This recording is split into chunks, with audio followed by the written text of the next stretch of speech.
Hey guys, welcome back to Ujwas vlogs. So ఇంట్లో ఉన్న పిండి డబ్బాలు మొత్తం కింద పడేసి నా మీద పోసుకొని మరి మైదా సాధించా.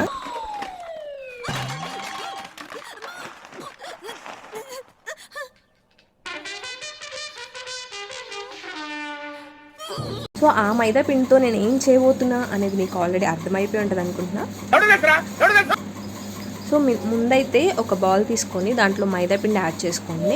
ఆ మైదాలో కొంచెం సాల్ట్ అయితే యాడ్ చేసుకొని దాన్ని కొంచెం ప్రాపర్గా మిక్స్ చేసిన తర్వాత దాంట్లో ఒక చిన్న కప్ ఆఫ్ మిల్క్ అయితే యాడ్ చేసుకోండి టేస్ట్ ఎన్హాన్స్ చేయడానికి.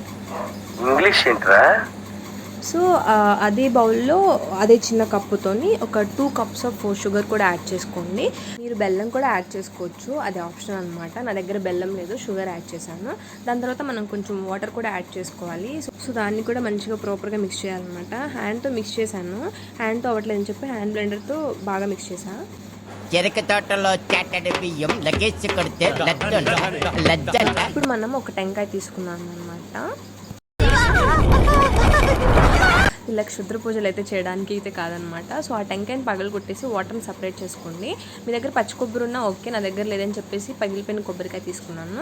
సో దాన్ని పీసెస్ లాగా కట్ చేసి దానిపైన ఉన్న బ్లాక్ కలర్ తోలంతా తీసేసి మిక్సీ జార్లో వేసి కొంచెం వాటర్ యాడ్ చేసుకొని బాగా మెత్తగా మిక్స్ చేసుకోవాలి.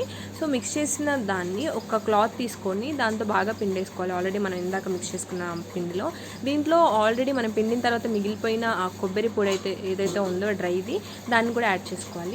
ఇప్పుడు స్టవ్ ఆన్ చేసి ఒక పెనం పెట్టేసుకున్నాం. సో ఆ పెనం హీట్ ఎక్కేలోపు మనం అన్నీ అరేంజ్ చేసుకోవాలి. సో అరేంజ్ చేసుకున్న తర్వాత ప్యాన్ కొంచెం హీట్ అయిన తర్వాత దాని మీద కొంచెం అయితే ఆయిల్ యాడ్ చేసుకొని దాన్ని బాగా స్ప్రెడ్ చేసుకోండి. సో దాని తర్వాత ఇప్పుడు మనం ఆల్రెడీ మిక్స్ చేసుకున్న ఈ పిండి అయితే దాని మీద వేసేయండి.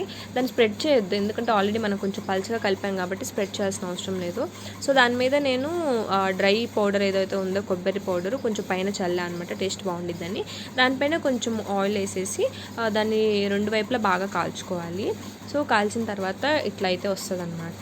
సో దాన్ని అంటే షేప్ సరిగ్గా రాలేదు మనం, ఎందుకంటే జస్ట్ పోర్ చేసాం కాబట్టి స్ప్రెడ్ చేయకుండా.